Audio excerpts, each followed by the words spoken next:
musu birka. Hayya hayya ƙauna tana kirana don Allah da hodiyar fulani. Dore kyamin take kulani, sarin da ke aran kibani. Fulani ban wuce ƙa'ida ba, soyayya sanyin idaniya, gamo da ke riba sarauniya.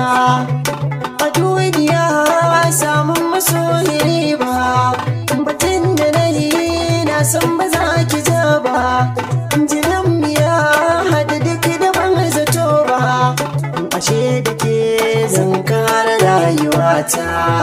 A bari yabo maganar tsaya ki duba, a bari yabo maganar tsaya ki duba. Ta mutanen daure na san so da alkhairi ne, ko ga manyan kwari biya na tasiri ne. Ko cikin masarauta suna sa sarki zaune, kaji tasiri ne tun da fashi bai bar bawa ba. Kuka nake akan kin bijire mini, ni so nake ki zama ko kankani. Kice da ni kiki ba wani razani, aiko na zaune so bai masala halama. Ko da cikin da so ne ragama, ya ja mutum ya ja dabba hakama.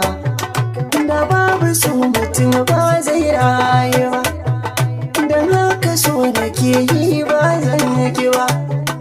Da na gano ki sai inda na azama, bana bidar ki ce mini sai an ji ba. Ni ma gare ni zama hasken rayuwa, kurman dare makawa sarki Salisu. Duba da yanda so ke sa a yi musu, ni ma akan ta komai sai na yi musu.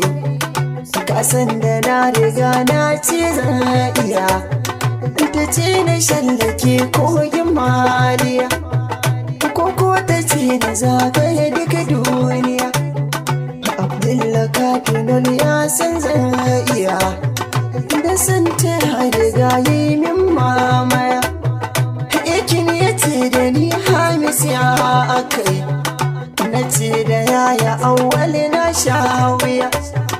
Ƙaunar diyar da ta san rigar kaya, cire ta kwai wuya in an zo wuya.